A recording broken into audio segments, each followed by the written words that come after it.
और विद्या ज्ञान की परीक्षाओं में जो प्रश्न पूछे जाते हैं उसको हल करने से पहले आपको कुछ और बातें भी जो है वो जानना ज़रूरी है।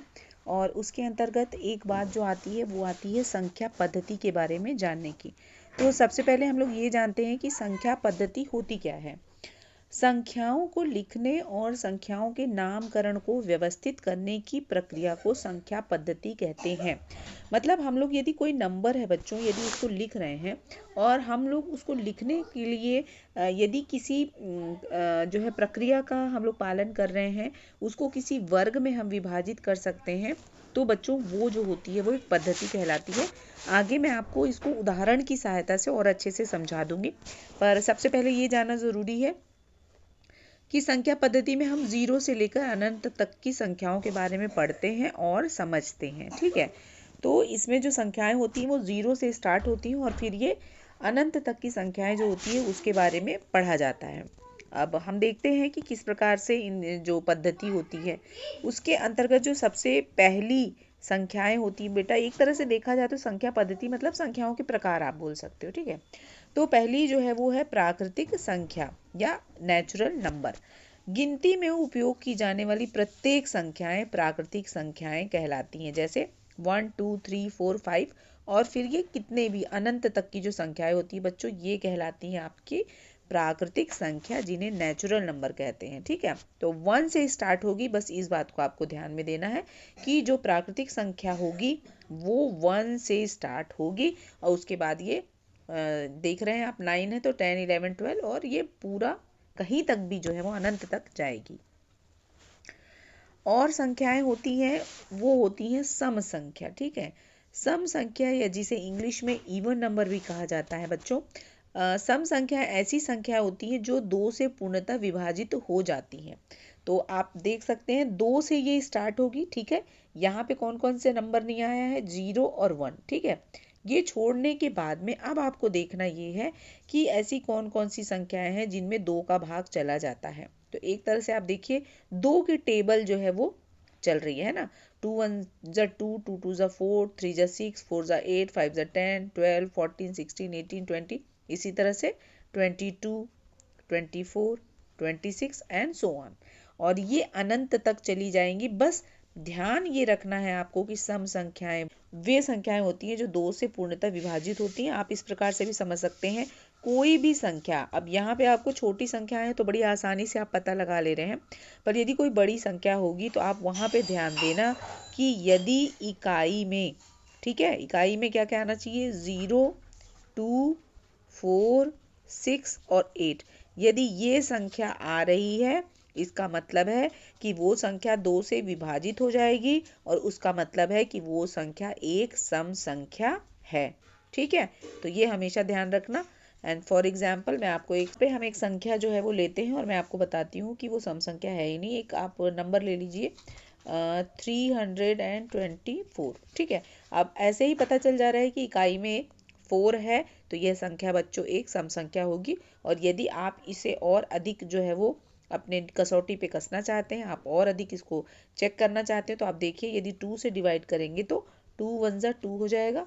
ठीक है, और यहाँ जो है वो नीचे माइनस करेंगे तो यहाँ 1, ऊपर से 2 लिया हमने, 2 6 जा 12 और फिर उसके बाद 4 है तो 2 2 जा 4। तो ये इस तरह से पूर्णतः विभाजित हो रहा है। तो बच्चों इतना विभाजित करने से अच्छा है कि आप इस नियम को याद रखें कि यदि इकाई में 0 2 4 6 और 8 है तो वह संख्या पूर्णतः विभाजित होगी 2 से और इसीलिए वो संख्या सम संख्या होगी। अब आगे बढ़ते हैं और अगली संख्या जो है पद्धति के अंदर हम देखते हैं विषम संख्या या जिसे इंग्लिश में ऑड नंबर भी कहा जाता है। ऐसी प्राकृतिक संख्याएं जो 2 से पूर्णतः विभाजित नहीं होती हैं वो विषम संख्याएं कहलाती हैं। अब देखिए नंबर क्या होता है, नंबर होता है 1 2 3 4 5 6 7 8 एंड सो ऑन। जो संख्या 2 से विभाजित हुई वो क्या कहलाई, सम संख्या। तो इसका मतलब है कि जो बची हुई संख्याएं 2 से विभाजित नहीं हो रही हैं बच्चों, वो संख्याएं जो है वो क्या कहलाएंगी, वो संख्याएं आपकी कहलाएंगी विषम संख्या। तो ये संख्याएं जो विषम होती हैं ये 2 से विभाजित नहीं होती हैं। तो ये आपका तीसरा प्रकार है। अब अगला देखते हैं पूर्ण संख्या, होल नंबर। बच्चों होल नंबर जो होता है ना, आपने प्राकृतिक संख्या को पढ़ा। प्राकृतिक संख्या क्या होती है? प्राकृतिक संख्याएं वो संख्याएं होती हैं जो 1 से स्टार्ट होंगी, 1 2 3 4 एंड सो ऑन, अनंत तक। अब इसमें बस जीरो जोड़ जाएगा, ठीक है।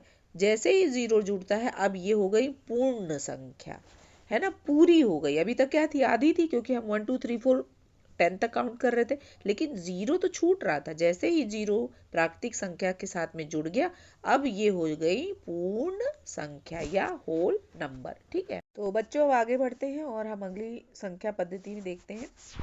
बच्चों अगली जो प्रकार है वो है पूर्णांक संख्या या इंटीजर नंबर। धनात्मक, ऋणात्मक और शून्य से मिलकर बनी हुई संख्याएं पूर्णांक संख्याएं कहलाती हैं। तो आपने देखा प्राकृतिक संख्या क्या थी? 1 2 3 4 5 एंड सो ऑन। पूर्ण संख्या क्या हुई? जीरो से स्टार्ट हुई, 0 1 2 3 4 5 एंड सो ऑन।